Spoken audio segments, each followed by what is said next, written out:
બનાસકાંઠા જિલ્લામાં મોડી રાતથી સાર્વત્રિક વરસાદ વરસી રહ્યો છે। ક્યાંક ધોધમાર તો ક્યાંક ધીમી ધારે વરસાદ વરસી રહ્યો છે ને આ વરસાદ છે તે હવે લોકો માટે આફત સમાન સાબિત થઈ રહ્યો છે। અનેક જે વિસ્તારો છે તે વિસ્તારોની અંદર પાણી ભરાઈ જતા લોકોને પારાવાર મુશ્કેલીનો સામનો કરવો પડી રહ્યો છે।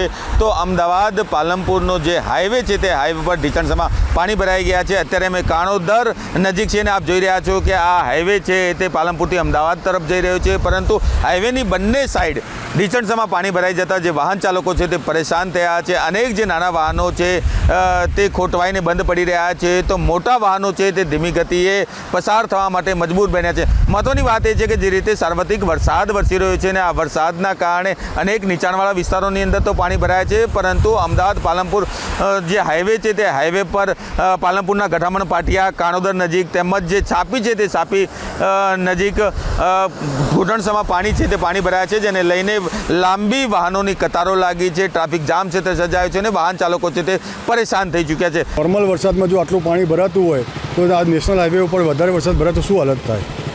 હું સવારનો 7 વાગ્યાનો હેરાન થઈ રહ્યો છું, હજુ સુધી કોઈ ખબર જ નથી પડતી કે આગળ શું કરવું એમ। ગાડી બંધ પડી તમારી? અને મારી ગાડી અહીંયા બંધ પડી, હું મારા ફેમિલી સાથે નીકળેલો છું અને મારા ફેમિલી અત્યારે હું હેરાન થઈ ગયો છું, મારું ફેમિલી બી હેરાન થાય છે।